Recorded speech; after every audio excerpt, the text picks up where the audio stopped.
फ्रांसीसी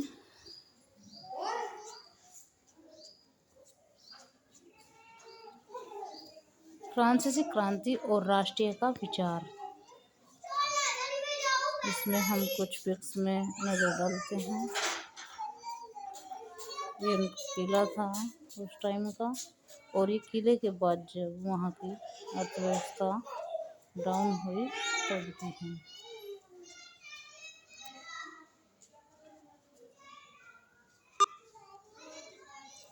राष्ट्रवाद की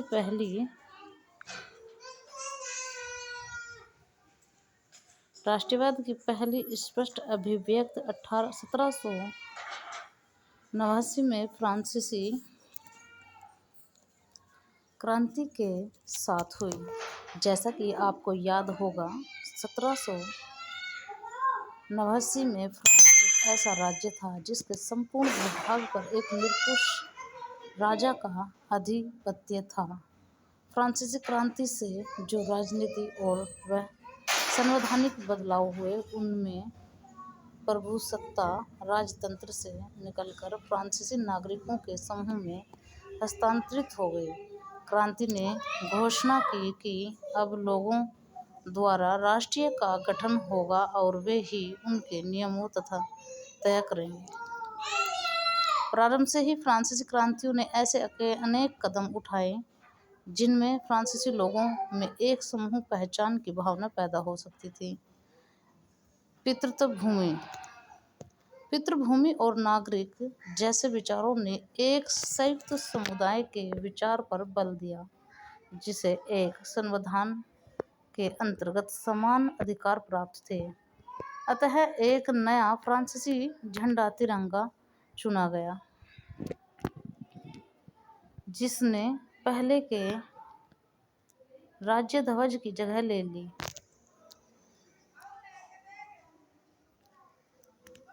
स्टेट जनरल का चुनाव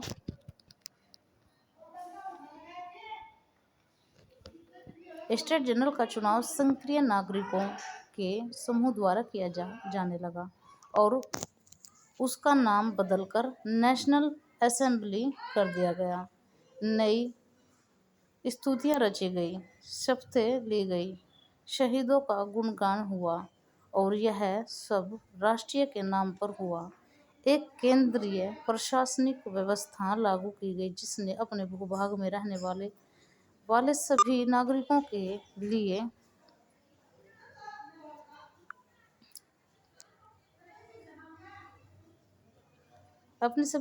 के लिए समान कानून बनाए। आंतरिक आयात निर्यात शुल्क समाप्त कर दिए गए और भार तथा नापने की एक समान व्यवस्था लागू की गई है। क्षेत्रीय बोलियों और हतोत्साहित किए गए और पेरिस में फ्रेंच जैसी बोली और लिखी जाती थी, वही राष्ट्र की साझा भाषा बन गई। क्रांतिकारियों ने यह भी घोषणा की कि फ्रांसीसी राष्ट्र एक का यह भाग और लक्ष्य था कि वह यूरोप के लोगों को निरंकुश शासकों से मुक्त कराएंगे।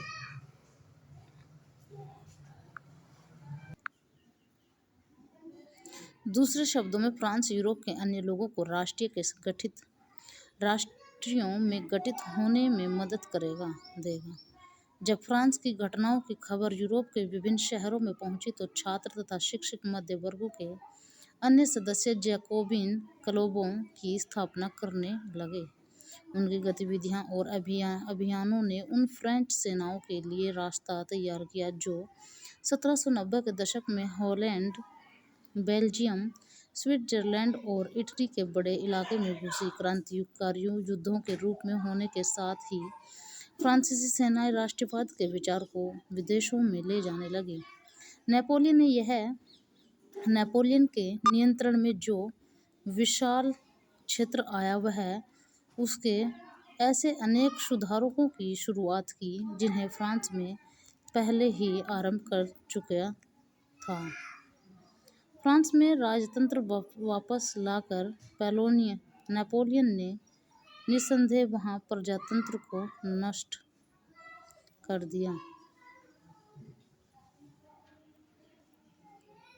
अब ये पूरे वर्ल्ड का मैप है। वर्ल्ड का कुछ हिस्सा है मैप का, जिसमें ऑस्ट्रेलिया साम्राज्य, गलीशिया, पोलैंड,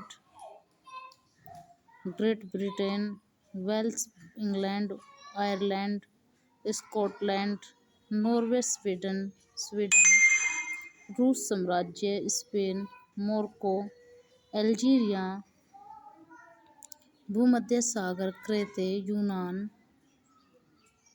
ट्यूनिस, सोर्डिनिया, कोर्सिका, लघु राज्य, स्विट्जरलैंड, फ्रांस, ऑस्ट्रेलिया, हंगरी, यूनान, ग्रीस, भूमध्य सागर सभी को, सीरिया, मेसोपोटामिया, आर्मेनिया, जॉर्जिया, मिस्र, फिलिस्तीन, साइप्रस, ओटोमन साम्राज्य, ये सभी का मैप है। मगर प्रशासनिक क्षेत्र में अपने क्रांतिकारी सिद्धांतों का समावेश किया था, ताकि पूरे व्यवस्था अधिक तर्कसंगत और कुशल बन सके। 1804 की नागरिक साहित्य, जिसे आमतौर पर नेपोलियन की साहित्य के नाम से जाना जाता है, वे जन्म पर आधारित विशेषाधिकार समाप्त कर दिए थे।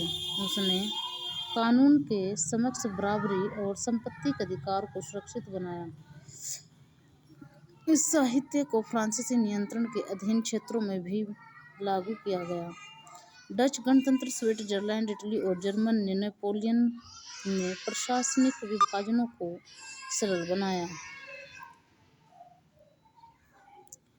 सामंती व्यवस्था को खत्म किया और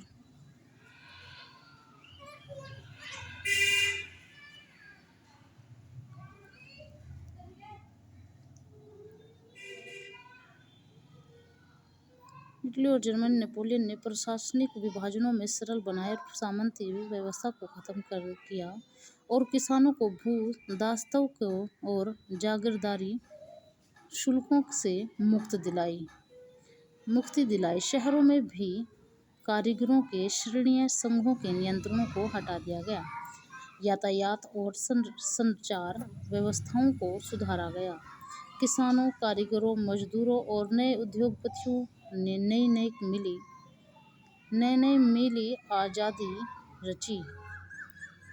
चखी। उद्योगपतियों और खास तौर पर सामान बनाने वाले लघु उत्पादक यह समझने लगे कि एक समान कानून,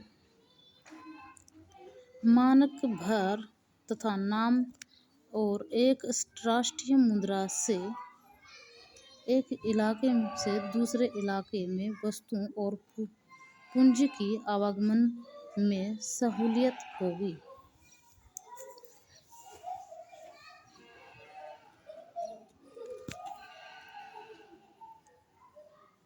लेकिन जीते हुए इलाके में स्थानीय लोगों की फ्रांसीसी शासन के प्रति मिली जुली प्रतिक्रियाएं थी। शुरुआत में अनेक स्थानों जैसे होयलैंड और स्विट्जरलैंड और साथ ही कई शहर जैसे ब्रसेल्स, मेंज, मिलान और वारसा में फ्रांसीसी सेनाओं का स्वतंत्रता का तोहफा देने वालों की तरह स्वागत किया गया। मगर यह शुरुआती उत्साह शीघ्र ही दुश्मनी में बदल गया, जब यहाँ साफ होने लगा कि नई प्रशासनिक व्यवस्थाएं राजनीतिक स्वतंत्रता के अनुरूप नहीं हैं। बढ़े हुए कर, सेंसरशिप और बाकी यूरोप की जीतने के लिए फ्रेंच सेना में जबरन भर्ती से हो रहे नुकसान प्रशासनिक परिवर्तनों से मिले फायदों से कहीं ज़्यादा नजर आने लगे।